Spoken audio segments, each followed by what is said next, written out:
Welcome to Eurovision Kiki. We're three Americans who have fallen in love with Eurovision. I'm Doug. I'm Steven. I'm Katie, and here on Eurovision Kiki, we're bringing you the best information about the Eurovision Song Contest. We'll bring you the music, history, traditions, and all the tea that's currently surrounding the world of Eurovision. Welcome back to Eurovision Kiki. As we get ready for our next episode, let's check in. What have people been finding in the world of Eurovision? I'll get us started. I've been looking a lot at the host cities and just where's it going to be, what's their plan, and I'm going to say that of the four host cities that they're going to be looking into, I'm most excited about Basel. They're talking about potentially taking one of their soccer stadiums or football, if you're from Europe, where they're going to take one of their stadiums that can hold up to 40,000 people. That would be the concert of the decade, right? Compared to the venue that we were in for Malmö, that is double, if not almost triple, the capacity. So that would be really exciting. It's amazing. I like the idea of having that many people be able to be there and participate in it. And we've seen this before. So back in 2011, when it was held in Dusseldorf, Germany, they did the exact same thing where they took a stadium, they built a whole set, they put a temporary roof on it so that they could hold the whole show. And it was great. They had a ton of people there, and I just think that would be a fun city. So that's what I've been up to. How about you two? Well, equally on your part, as we've been looking at where the host city is going to be, there's also been some gossip going on and some drama with some recent polling that they've done throughout the entire country of Switzerland, and near 50% of folks don't want Eurovision to be hosted in Switzerland. So I don't know where they're polling these folks. Sample? Like, what is that about?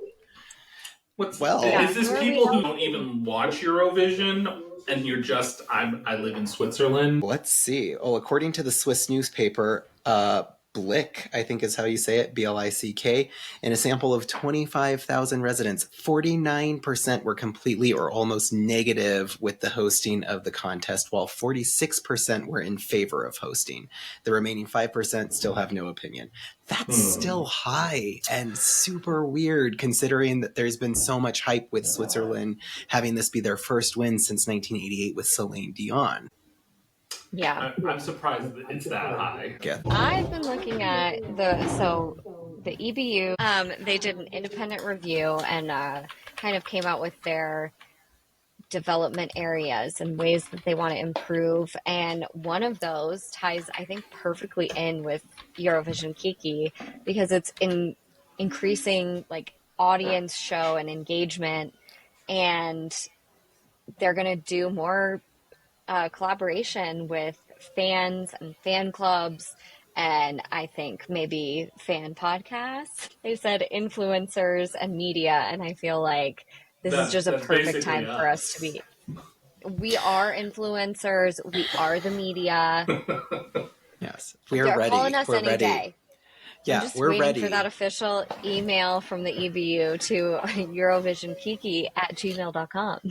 Yeah. Now, Doug, I know in our episode today, this might be a nice segue, but I'm hearing rumors from Italy that their artist, Mahmoud, who is notoriously known for his appearance and representation in the 2019 Eurovision Song Contest as well as 2022, they're saying that he's going to have some type of important role in Italy's jury delegations for 2025. And I know that's a big topic that we're going to be talking about today. I don't know if you've heard about that as well. I have not heard, but I love the mysterious aura of it all. He's going to have an important role. Tell us more, Have like an important role in the jury delegations or the I guess they consider representation there.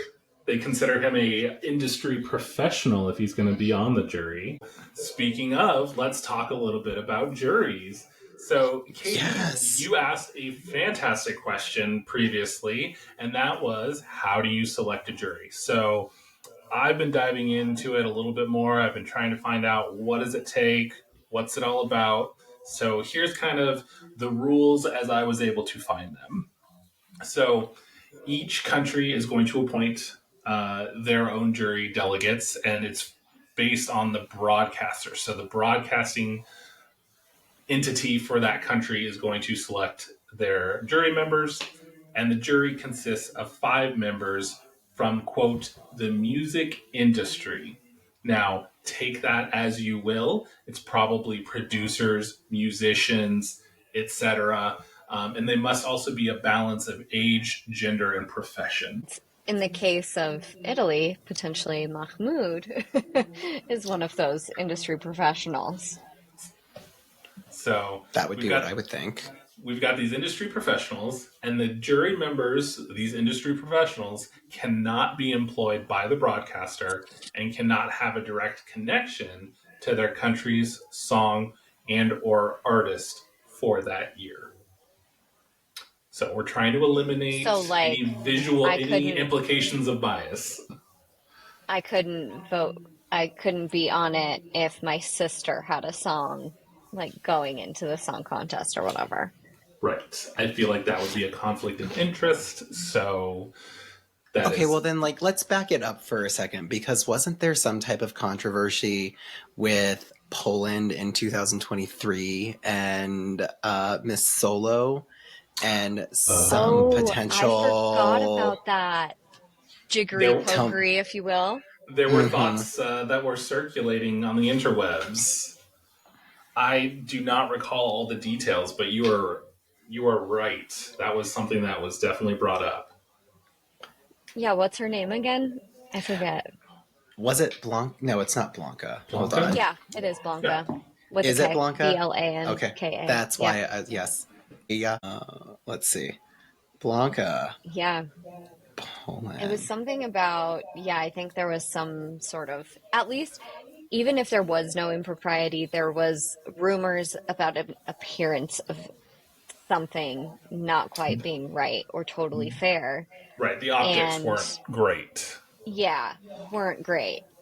So, and sometimes that's all you need, especially in something that can get as charged and heated as Eurovision. I think a lot of countries have so much national pride in who they submit and their standings, and everyone wants it to be a fair fight and wants it to just be fun. So sometimes even that the optics of it are enough to get some things swirling. Yes.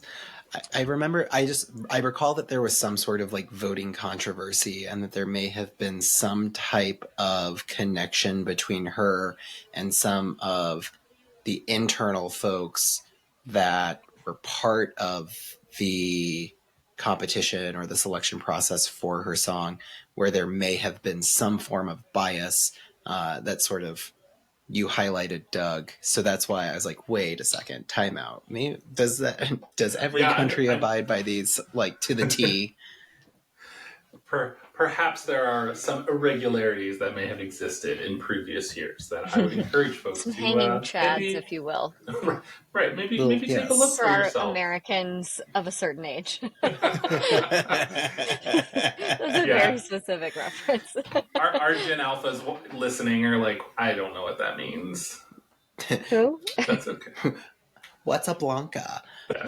Okay, so let's bring it back to the juries here. And so the next criteria that I thought was interesting, which is in contrast to your actual performer, the jury members must be citizens of the country they represent. So who cares where your singer's from, but jury has to be from that country. Jury members can only participate in the jury once every 3 years. So if let's say you were on the jury this year in 2024, you have to sit out the next 2 years. And so then you could be eligible to come back in 2027. I'd be curious to find out a little bit more about why specifically that particular rule, but it's very interesting to me.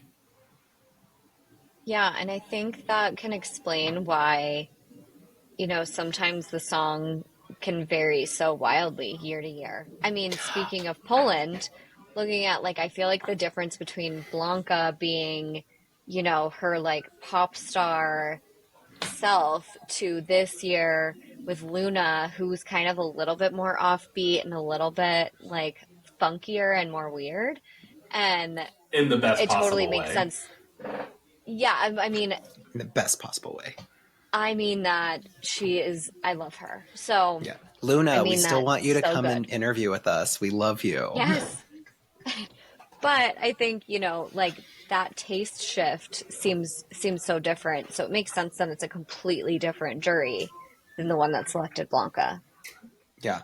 That makes sense too, now that I think about it, because you always have various countries where you are in sync with what they're selling you and what they're bringing to the stage, and then another year comes and it's a complete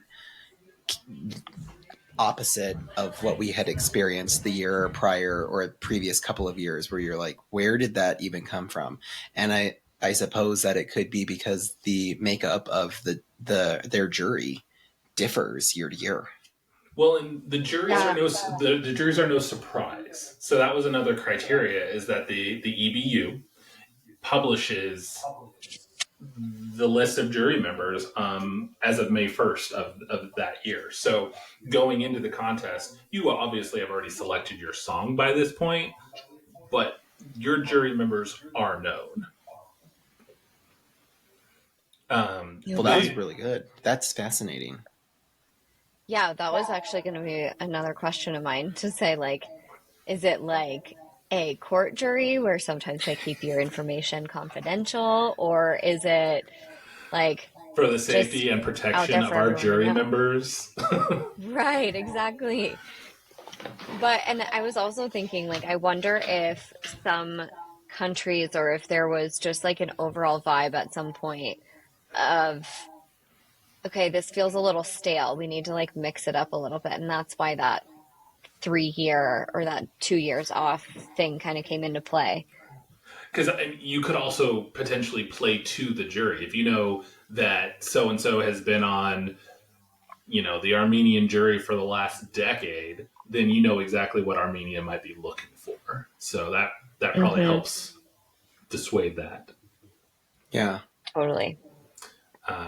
And so everybody knows who the jury members are, but they're not going to release the full results of the jury until after the contest. So we're going to find out who they voted for, but they actually are going to publish the full results once the contest is over. So you're going to know exactly how every country voted for and for what. And these jury members are not just ranking 1 through 10. Each jury member is actually ranking 1 through 25 or 26 for that grand finale. Wow.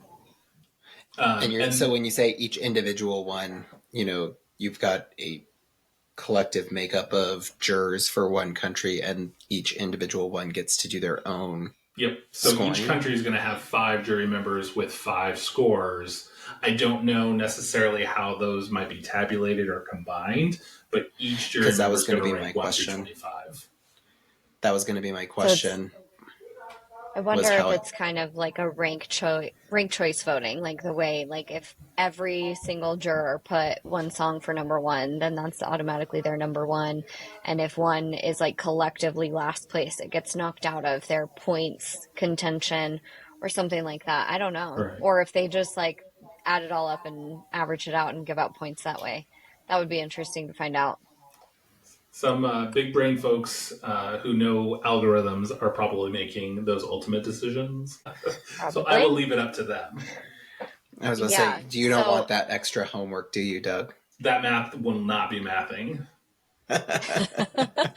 and when they're assigning these points, is it just pure opinion and vibe, or do they have like criteria? Yeah, there's actually 4 main criteria. So the 4 big things they're looking at is vocal capability of the artist, performance on stage, composition and originality of the song, and the overall impression that it leaves. So I Very feel cool. like that is a really good way of looking at it, and it really kind of puts into perspective that we as listeners are just like bop or flop, ready to go, whereas they're looking at it from many different angles.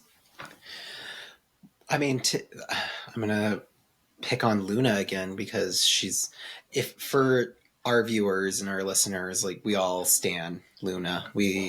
She was robbed this year. When I look at these particular criteria, how did she not advance? And I'm just gonna say that, like, well, the advancing was just public vote, wasn't it? It wasn't. Correct. There's Yes. no juries in the semifinals, so I wasn't gonna like fair. straight up call. I that's wasn't gonna just- call Steven out about it, but that's kind of I the mean, case. Every we're trying episode. to bring the facts. We're trying to bring Every the facts episode. to the people. Facts are facts. The semifinals are not voted on by the jury, and that is a recent adjustment. So for some of our Correct. longtime Eurovision listeners, you may recall that the juries used to get involved in semifinals. They no longer do. So that they're just looking at the jury show, and the jury show happens prior to the grand finale. It's technically a dress rehearsal is what the jury is going to see and vote, and they might see something or hear something during that performance that they're basing their vote on that either gets improved during the actual grand finale, and we're like, well, why would the jury do that? Because we didn't see what they saw. Interesting. Right. And that's the thing too, is when we're, these songs are getting released and we're doing bop or flop, we're hearing the studio version. And so like things like vocal capability, there's a lot that you can do in a studio to make voices sound different. And we don't know their stage performance yet necessarily, unless we're watching the whole, lead up or dress rehearsals or things like that. And we don't really know some of these things that they're going to be grading on. So it might have us write off a couple performances early. I know last time we talked about, Armenia this year won me over live. They were having so much fun. And Australia won me over live because their whole stage setup was amazing, and the whole performance was so good and so fun to watch that maybe the song just on whatever platform you're listening to it on doesn't really get you, but seeing them perform it and hearing it live can be so different. Yeah. And it really is. I like to think sometimes in my head that it is 100% just about the song. But this criteria even says specifically the performance on stage. And so that does take into account your staging and what the visual aesthetic of it is going to be. So let's drop this little tidbit as well, because this was something, Doug, you and I experienced while we were there. And again, maybe it's like, Steven, you're still totally missing the mark. But rehearsal night for jury night and Belgium, he got a do-over. I mean, sometimes you just have to have your diva moment. So did the jury. Sometimes you just have to have your diva moment, but at the same time, too, did the jury, no, the jury score was him not that participating. night? And number two, because he got the do-over. Then why do they even call it the jury's? They call it jury night still. They called it jury night this year. No, you're 100% correct. They call it the jury show, but for semifinals, the jury was not involved. So did Belgium have a diva moment and say, "Sound or my stage piece is not rotating. I need to sing again"? Yes. Did that help? No, I don't think so. Because it wasn't clearly a jury voting. I guess not. If they were not getting, there was no jury voting, they got to see what the audience saw for live final night, which was a working stage piece. Well, and honestly, for me, hearing about a diva meltdown moment, I was like, okay, bye, girl. Like, I don't want to know all of that. Like, you don't get, I don't know. So you get a do-over, that seems a little unfair.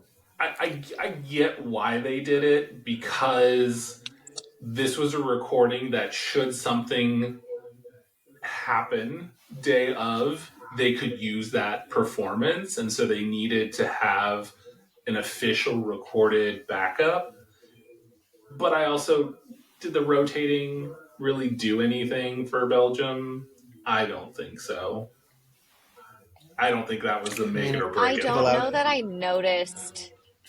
I don't know that I noticed the rotating in watching what was on, what was actually aired on the stream. I found a clip of what they're calling the blooper, so I'll send it to you, Katie, so you can see a comparison of what happened, what Doug and I basically sat through and saw, and allowed him the do over, and then what we saw for the live show. I would love to see that. Yeah. I mean, and it definitely wasn't the only blooper. You had Ireland. And I suppose I can understand if, like, the stage isn't going well. I don't know. Maybe it's just because you described it as a diva meltdown from Belgium, and I heard no such word about Bambi Thug. So, I was the same way. I didn't even realize that there was a tech issue on Bambi Thug's part as well until somebody else had called it out when they said, "Oh, did you see that their candles lighting didn't light up when it was supposed to versus when it did for the live show that the night of semifinal one?" And my response to that and is, they no, I did not didn't seem notice. to give two shits. I was in the moment. I was feeling the song. I didn't care if the candles were lighting up. I was there. there was so much else going on in their performance of that song. It's like I was not looking at the candles, to be honest. I was looking at, Rise of the Witch and the fact that they can do ballet randomly. Okay, cool. They were somebody that definitely also like shot up my radar as soon as that performance was over. One, I'm not even that religious of a person, but I immediately felt as though I needed to go to a church. But number two, I was also like, that was amazing, and I'm here for it. Right. Yeah, I was so here for it. So The juries jury, might not well have done been for here giving for it, them. but we were there. Yeah. We were there for it. So Yes. overall, that is the jury in a nutshell, and where they come from and why they are the way they are. So there you have it. That was incredibly very informative. So I'm glad, Katie, that you prompted that question, and two, Doug, you being the history buff that you are, took with it and just went right into research mode to provide that with us as well as our listeners. So I'm here for it. Yeah, thank you so much. And that's what we're here to do, is provide all that context. That'll do it for this episode. Thanks for listening. If you'd like to support the show, please subscribe and rate us, and give it a share. You can also like and follow us on Instagram and TikTok at Eurovision Kiki. And you can get in touch with us at eurovisionkiki@gmail.com. Thanks again, and we'll see you at the next Kiki.